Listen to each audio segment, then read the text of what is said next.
Good day, and welcome again to another Conversations here on Jewish Sacred Aging. We're very delighted to welcome to our conversations today Rabbi Rex Perlmeter, the founder and director of the Jewish Wellness Center in northern New Jersey. Rex, welcome, and thank you for coming down here, and we thank you very much for your time. The Jewish Wellness Center of northern New Jersey. Rex, what is it? What motivated you to get started with this?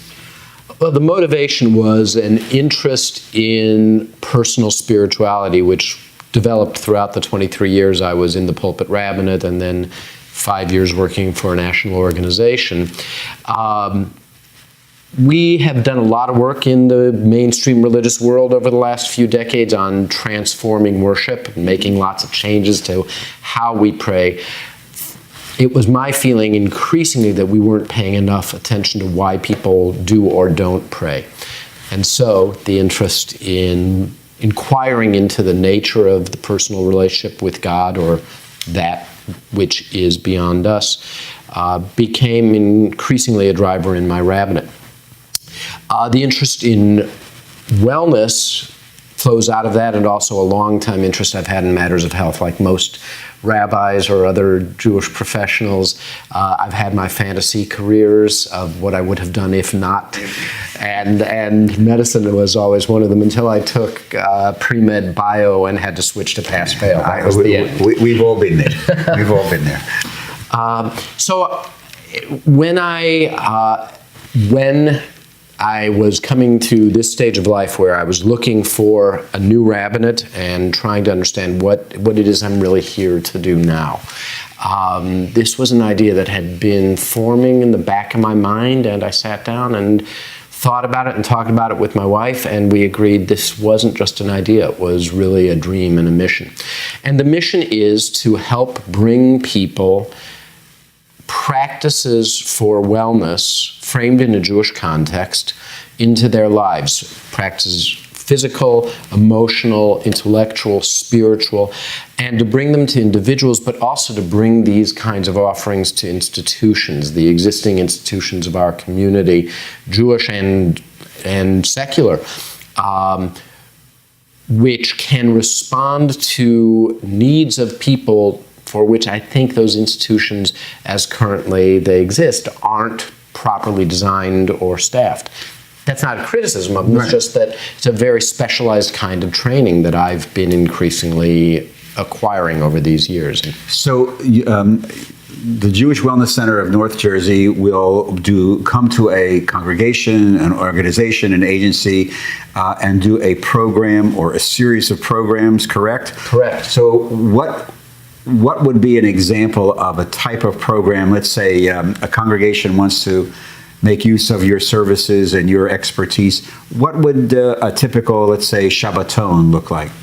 So if it's a typical Shabbaton, if I go as a scholar in residence, which is often the door opening, will consist of a Friday night presentation on my own understanding of the nature of Jewish spirituality. And I'll break it up into experiential rubrics that are scattered in the worship and planned cooperatively with the on-site clergy, so that instead of being somebody coming in and doing a presentation and disappearing and it goes nowhere, this is actually infused into the life of the congregation at that moment, and the feel for how it can work is established. So in the morning then, often if the opportunity presents, we'll do a chant and meditation-based service. Again, I work with the clergy on site. A study session, usually Torah, fitting into their normal pattern. And often an afternoon class, which might be Jewish yoga and introduction to mindfulness practice. The latter is more commonly what people ask for. And then another piece, usually on a Sunday morning, a couple of pieces. One, mindful parenting, which really is something that seems to be very much in demand from the populations of our schools, of their families. And also a presentation that I've crafted on the Torah of loss, staying connected when living and loving hurts. So if somebody wants to get a hold of you, the means of contacting you is what? The website, phone number? Tell them. So the website is jewishwellness.net, all one word. Rabbi Rex at jewishwellness.net is my email, and the phone number, if anyone wants it, is 973-310-2557.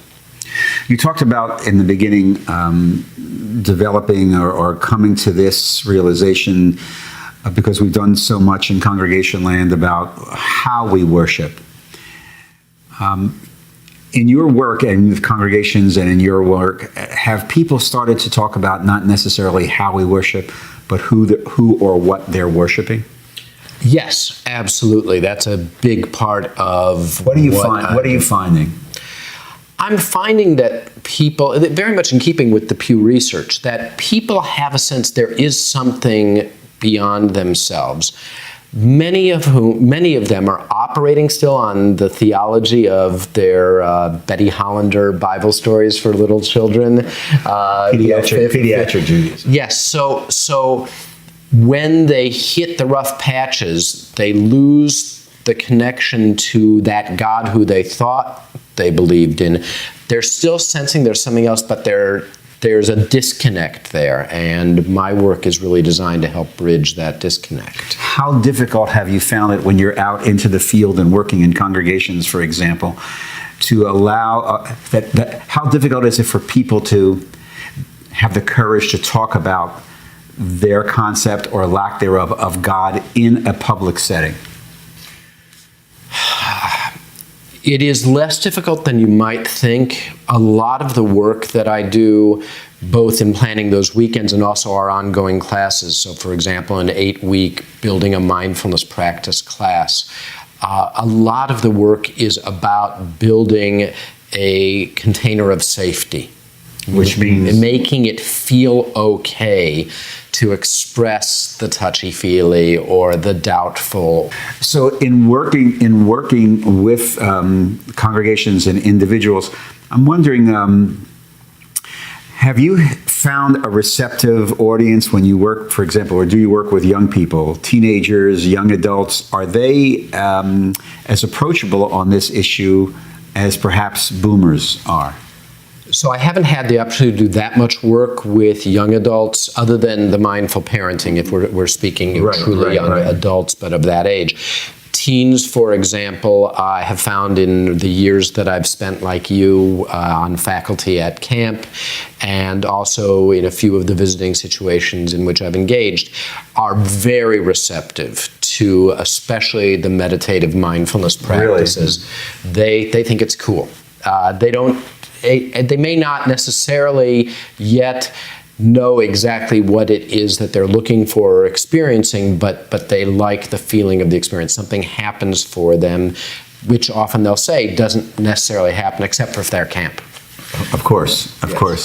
Have you done stuff at any of the camps, the summer camps? I have, most particularly the Reform Camp that serves the New Jersey, Pennsylvania region. Camp Harlem. The finest of the union camps. The finest by far. There's no question about it. So done some work there, particularly with the staff, 18 to 24-year-olds who also are very receptive, very ripe, very much filled with curiosity. They know what it is. They're beginning to know what it is they're looking for, and this seems to speak to many of them. Rabbi Rex Perlmeter from the Jewish Wellness Center of Northern New Jersey. Once again, how do we get in touch with you? Rabbi Rex at jewishwellness.net. The website is jewishwellness.net. Thank you for being part of this, ladies and gentlemen, our conversations here on Jewish Sacred Aging. We're going to be back with another edition with Rabbi Perlmeter in a little while, talking about issues regarding meditation and mindfulness. Thank you for joining us.